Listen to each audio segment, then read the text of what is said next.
Agri central ಅರ್ಪಿಸುವ ನಿಮ್ಮ ಕೃಷಿ ವಿಚಾರ ಕಾರ್ಯಕ್ರಮಕ್ಕೆ ಎಲ್ಲರಿಗೂ ಸ್ವಾಗತ.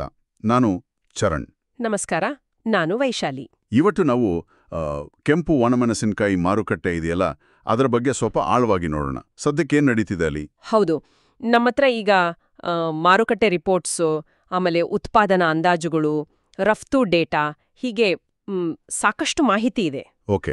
ಇವತ್ತಿನ ನಮ್ಮ ಗುರಿ ಏನಪ್ಪಾ ಅಂದ್ರೆ, ಈ ಎಲ್ಲಾ ಅಂಕಿಅಂಶಗಳ ಮಧ್ಯೆ ರೈತರು ಗಮನಿಸಬೇಕಾದ ಮುಖ್ಯ ಅಂಶಗಳು ಯಾವುದು ಅಂತ ಗುರುತಿಸೋದು. ಹೌದು, ಯಾಕಂದ್ರೆ ಈಗಿನ ಪರಿಸ್ಥಿತಿ ಸ್ವಲ್ಪ ವಿಚಿತ್ರವಾಗಿದೆ ಅಲ್ವಾ? ಒಂದ್ ಕಡೆ ನೋಡ್ರೆ ಮುಂದಿನ ಬೆಳೆ ಕಡಿಮೆ ಆಗತ್ತೆ ಅಂತಾರೆ, ಇನ್ನೊಂದ್ ಕಡೆ ರಫ್ತು ಬೇಡಿಕೆ ಜೋರಾಗಿದೆ. ಆದ್ರೆ ಇದೇ ಟೈಮಲ್ಲಿ ಸ್ಟಾಕ್ ಮಾತ್ರ ತುಂಬಾ ಇದೆ ಅಂತ ಸುದ್ದಿ. ಕರೆಕ್ಟ್. ಈ ಮೂರು ವಿಷಯಗಳು ಒಟ್ಟಿಗೆ ನಡೀತಿದೆ. ಇದನ್ನ ಸ್ವಲ್ಪ ಬಿಡಿಸಿ ನೋಡೋಣ. ಸರಿ, ಮೊದಲು ಈಗಿನ ಬೆಳೆಗಳಿಂದ ಶುರು ಮಾಡೋಣವಾ? ಗುಂಟೂರು ಮಾರ್ಕೆಟಲ್ಲಿ ಏನ್ ಸಮಾಚಾರ?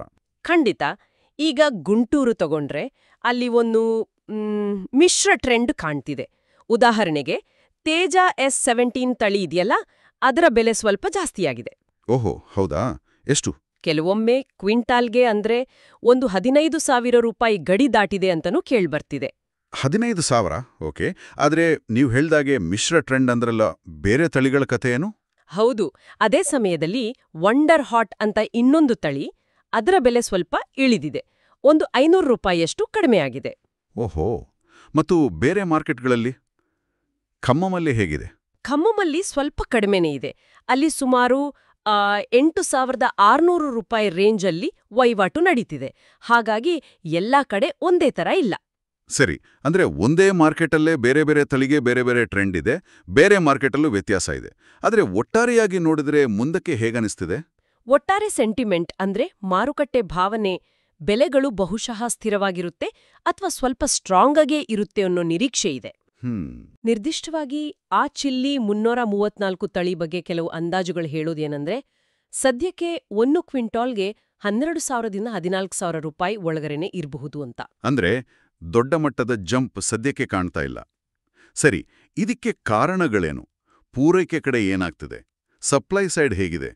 ಇಲ್ಲಿ ನೋಡಿ, ಒಂದು ಇಂಟ್ರೆಸ್ಟಿಂಗ್ ವಿಷಯ ಇದೆ. ಈ ವರ್ಷ ಮಾರುಕಟ್ಟೆಗೆ ಬಂದಿರೋ ಒಣಮೆಣಸಿನಕಾಯಿ ಅಂದ್ರೆ ಅರೈವಲ್ಸ್, ಅದು ಕಳೆದ ವರ್ಷಕ್ಕಿಂತ ಜಾಸ್ತಿಯಾಗಿದೆ. ಜಾಸ್ತಿ ಆಗಿದೆಯಾ?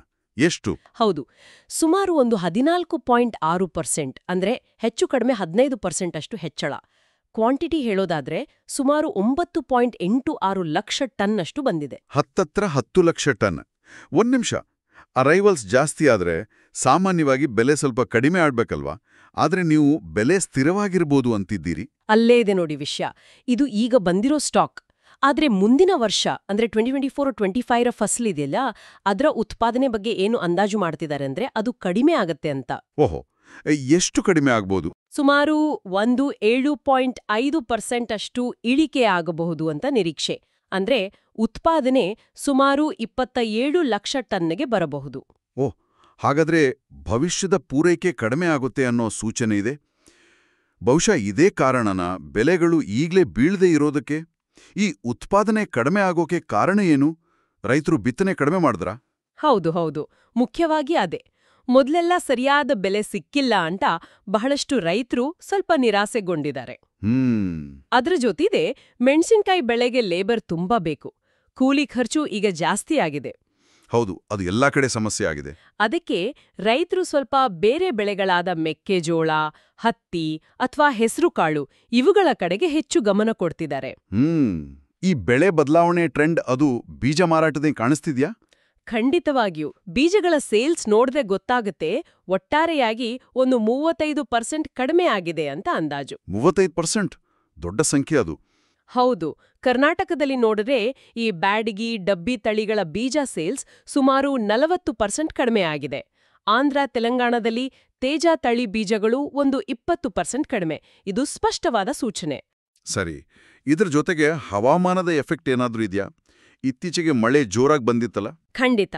ದಕ್ಷಿಣ ಭಾರತದಲ್ಲಿ ಮುಖ್ಯವಾಗಿ ಮೆಣಸಿನಕಾಯಿ ಬೆಳೆಯೋ ಪ್ರದೇಶಗಳಲ್ಲಿ ಜೋರು ಮಳೆಯಿಂದಾಗಿ ನಾಟಿ ಮಾಡೋದು, ಹೊಲದ ಕೆಲಸಗಳು ಎಲ್ಲ ಸ್ವಲ್ಪ ತಡ ಆಯಿತು. ಓಕೆ. ಇದು ಕೂಡ ಮುಂದಿನ ಪೂರೈಕೆ ಮೇಲೆ ಇನ್ನೊಂದು ಹಂತದ ಅನಿಶ್ಚಿತತೆ ತಂದಿದೆ. ಆಯ್ತು.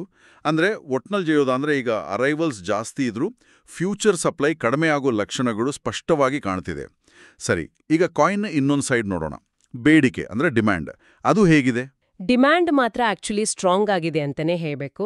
ಡೊಮೆಸ್ಟಿಕ್ ಅಂದ್ರೆ ನಮ್ಮ ದೇಶದೊಳಗಿನ ಬೇಡಿಕೆ ಮತ್ತೆ ರಫ್ತು ಎರಡೂ ಚೆನ್ನಾಗಿದೆ. ಓ, ರಫ್ತು ಕಡೆಯಿಂದ ಒಳ್ಳೆ ಸುದ್ದಿ ಇದೆಯಾ?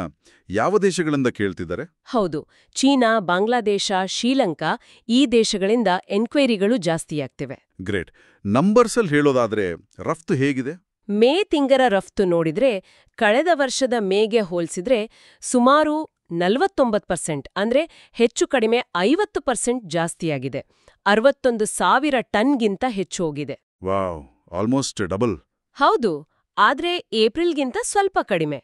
ಆದ್ರೂ ಜುಲೈವರೆಗೆ ಒಟ್ಟು ರಫ್ತು ನೋಡಿದ್ರೆ ಅದು 4 ಲಕ್ಷ ಟನ್ ದಾಟಿದೆ. ಆಗ್ನೇಯ ಏಷ್ಯಾ, ಮಿಡಲ್ ಈಸ್ಟ್ ದೇಶಗಳಿಂದಲೂ ಬೇಡಿಕೆ ಇದೆ. ಸರಿ, ಇನ್ನು ನಮ್ಮ ದೇಶದೊಳಗಿನ ಬೇಡಿಕೆ, ಹಬ್ಬಗಳು ಬರ್ತಾ ಇವೆ. ಎಕ್ಸಾಕ್ಟ್ಲಿ. ಮುಂದೆ ಹಬ್ಬದ ಸೀಸನ್ ಬರೋದ್ರಿಂದ ಸಾಮಾನ್ಯವಾಗಿ ನಮ್ಮಲ್ಲಿ ಬಳಕೆ ಜಾಸ್ತಿ ಆಗತ್ತೆ. ಇದನ್ನ ನಿರೀಕ್ಷಿಸಿ ಈಗ್ಲೇ ಸ್ಟಾಕಿಸ್ಟ್ಗಳು, ವ್ಯಾಪಾರಿಗಳು ಸ್ವಲ್ಪ ಆಕ್ಟಿವ್ ಆಗಿ ಖರೀದಿ ಮಾಡ್ತಿರೋ ಹಾಗೆ ಕಾಣ್ತಿದೆ. ಹಾಗಾದ್ರೆ ಪರಿಸ್ಥಿತಿ ನೋಡಿ, ಫ್ಯೂಚರ್ ಸಪ್ಲೈ ಕಮ್ಮಿಯಾಗೋ ಸೂಚನೆ, ಆದ್ರೆ ಡಿಮ್ಯಾಂಡ್ ಮಾತ್ರ ದೇಶದಲ್ಲೂ ಹೊರಗೂ ಸ್ಟ್ರಾಂಗ್ ಆಗಿದೆ. ಇದು ನೋಡಿದ್ರೆ ಬೆಲೆಗಳ ಮೇಲೋಗ್ಬೇಕು ಅಲ್ವಾ? ಆದ್ರೆ ನೀವು ಮೊದಲು ಹೇಳಿದಾಗೆ ಆ ದೊಡ್ಡ ದಾಸ್ತಾನು ಅದು ಅಡ್ಡಗಾಲ್ ಹಾಕ್ತಿದ್ಯಾ? ಹೌದು. ಅದೇ ಈಗ ಮಾರುಕಟ್ಟೆಯಲ್ಲಿರೋ ದೊಡ್ಡ ಪ್ರಶ್ನೆ, ಅಥವಾ ಒಂದು ರೀತಿ ಬ್ಯಾಲೆನ್ಸಿಂಗ್ ಫ್ಯಾಕ್ಟರ್. ಈಗಿನ ಅಂದಾಜು ಪ್ರಕಾರ ನಮ್ಮ ದೇಶದಲ್ಲಿ ಒಟ್ಟು ಸುಮಾರು 2.2 ಕೋಟಿ ಬ್ಯಾಗ್ ಅಷ್ಟು ಸ್ಟಾಕ್ ಇದೆ ಅಂತ ಹೇಳ್ತಿದ್ದಾರೆ. 2,20,00,000 ಚೀಲಗಳು. ಇದು ನಿಜಕ್ಕೂ ಜಾಸ್ತಿ ಅಲ್ವಾ? ಕಳೆದ ವರ್ಷಕ್ಕಿಂತ ಹೇಗಿದೆ? ಕಳೆದ ವರ್ಷಕ್ಕಿಂತ ಗಣನೀಯವಾಗಿ ಜಾಸ್ತಿನೇ ಇದು. ಇಷ್ಟು ಸ್ಟಾಕ್ ಮುಖ್ಯವಾಗಿ ಎಲ್ಲೇ ಇದೆ? ಹಂಚಿ ಹೋಗಿದೆ. ಆಂಧ್ರಪ್ರದೇಶದಲ್ಲಿ 1 ಕೋಟಿ ಬ್ಯಾಗ್ ಇರಬಹುದು, ತೆಲಂಗಾಣದಲ್ಲಿ ಒಂದು 50-55 ಲಕ್ಷ, ಆಮೇಲೆ ನಮ್ಮ ಕರ್ನಾಟಕದಲ್ಲಿ ಒಂದು 70 ಲಕ್ಷ ಬ್ಯಾಗ್ ಅಷ್ಟು ಇರಬಹುದು ಅಂತ ಅಂದಾಜು. ಇಷ್ಟು ದೊಡ್ಡ ಸ್ಟಾಕ್ ಇದ್ರೆ ಅದು ಮಾರ್ಕೆಟ್ ಮೇಲೆ ಹೇಗೆ ಪ್ರಭಾವ ಬೀರುತ್ತೆ? ಒಂದು ಕಡೆ ಸಪ್ಲೈ ಕಮ್ಮಿ, ಡಿಮ್ಯಾಂಡ್ ಜಾಸ್ತಿ ಅಂತೀವಿ, ಇನ್ನೊಂದು ಕಡೆ ಇಷ್ಟೊಂದು ಸ್ಟಾಕ್ ಇದೆ.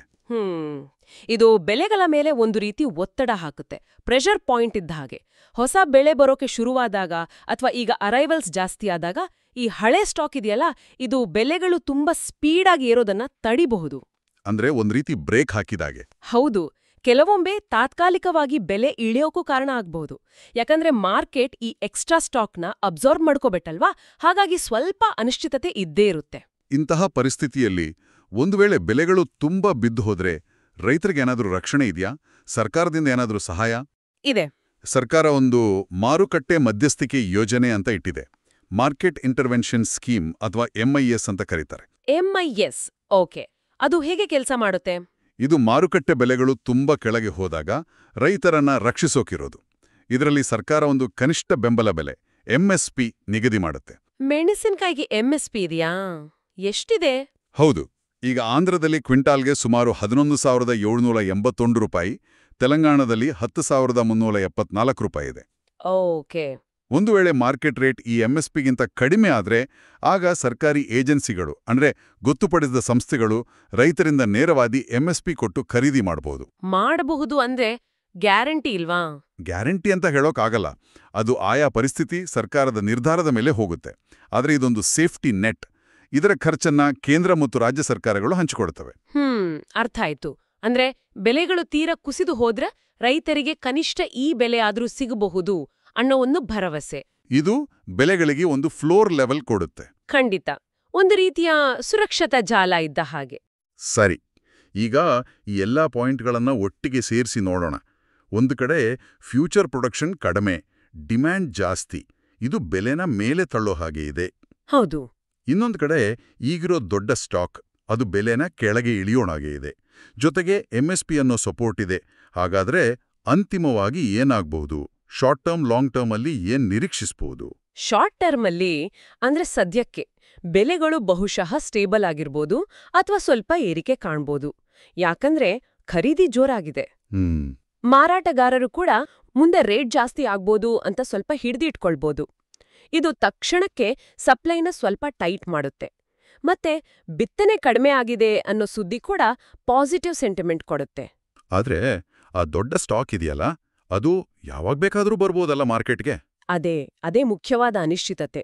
ಒಂದು ವೇಳೆ ಹವಾಮಾನ ಚೆನ್ನಾಗಿ ಅರೈವಲ್ಸ್ ಜಾಸ್ತಿ ಆದ್ರೆ ಅಥವಾ ಸ್ಟಾಕಿಸ್ಟ್ಗಳು ಒಮ್ಮೆನೆ ಮಾರಾಟಕ್ಕೆ ಇಳಿದ್ರೆ ಆಗ ಆ ದೊಡ್ಡ ಸ್ಟಾಕ್ನ ಪ್ರೆಷರ್ ಕಾಣಿಸ್ಬೋದು, ಬೆಲೆಗಳು ಸ್ವಲ್ಪ ಇಳಿಯಬಹುದು. ಇದು ಶಾರ್ಟ್ ಟರ್ಮ್ ಕಥೆ ಆಯ್ತು. ಲಾಂಗ್ ಟರ್ಮ್ ಅಲ್ಲಿ ಲಾಂಗ್ ಟರ್ಮ್ ಅಲ್ಲಿ ಅಂದ್ರೆ ಮುಂದಿನ ವರ್ಷ 2025ರಲ್ಲಿ ನಿರೀಕ್ಷೆ ಇರೋ ಪ್ರಕಾರ ಉತ್ಪಾದನೆ ಕಡಿಮೆ ಆಗೋದ್ರಿಂದ ಅದು ಬೆಲೆಗಳನ್ನ ಹೆಚ್ಚಿಸಬಹುದು ಅನ್ನೋದು ಒಂದು ಪ್ರಮುಖ ಪಾಯಿಂಟ್.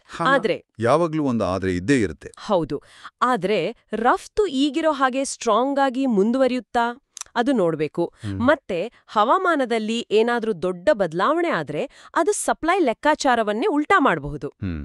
ಹಾಗಾಗಿ ದೊಡ್ಡ ಪ್ರಶ್ನೆ ಏನಂದ್ರೆ, ಮುಂದಿನ ಕೆಲವು ತಿಂಗಳುಗಳಲ್ಲಿ ಯಾವ ಫ್ಯಾಕ್ಟರ್ ಡಾಮಿನೇಟ್ ಮಾಡುತ್ತೆ?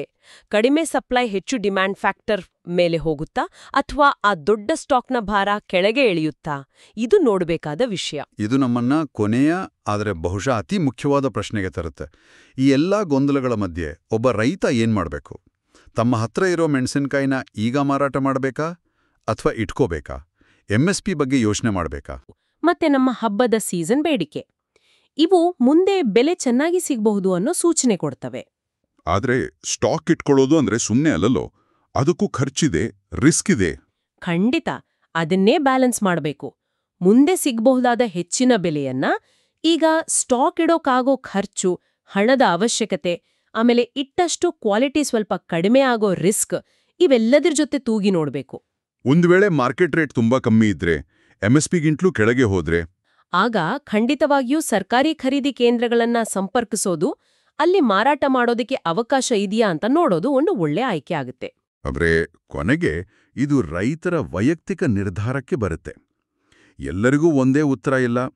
ಮಾರ್ಕೆಟ್ ಟ್ರೆಂಡ್ಸ್ ಅಂದ್ರೆ ನಾವು ಚರ್ಚೆ ಮಾಡಿದ ಅರೈವಲ್ಸ್, ಡಿಮ್ಯಾಂಡ್, ಸ್ಟಾಕ್ ಲೆವೆಲ್ಸ್ ಇದನ್ನೆಲ್ಲ ನೋಡ್ತಾ ತಮ್ಮ ಸ್ವಂತ ಪರಿಸ್ಥಿತಿ ಅಂದ್ರೆ ಸ್ಟೋರೇಜ್ ಕೆಪಾಸಿಟಿ, ದುಡ್ಡಿನ ಅವಶ್ಯಕತೆ ಇದನ್ನೆಲ್ಲ ಗಮನದಲ್ಲಿಟ್ಕೊಂಡು ಒಂದು ತಿಳುವಳಿಕೆಯುಳ್ಳ ನಿರ್ಧಾರ ತಗೋಬೇಕು ಅಲ್ವಾ?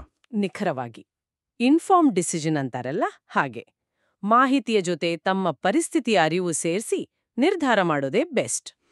ಕೆಂಪು ಒಣಮೆಣಸಿನಕಾಯಿ ಮಾರುಕಟ್ಟೆ ಈ ಸಂಕೀರ್ಣ ಪರಿಸ್ಥಿತಿ ಬಗ್ಗೆ ಇದು ನಿಜಕ್ಕೂ ಒಂದು ಆಳವಾದ ಚರ್ಚೆ ಆಯಿತು. ಇದು ನಮ್ಮ ರೈತ ಬಾಂಧವರಿಗೆ ತಮ್ಮ ನಿರ್ಧಾರಗಳನ್ನು ತಗೊಳ್ಳಕ್ಕೆ ಸಹಾಯ ಮಾಡುತ್ತೆ ಅಂತ ನಂಬೋಣ. ಹೌದು.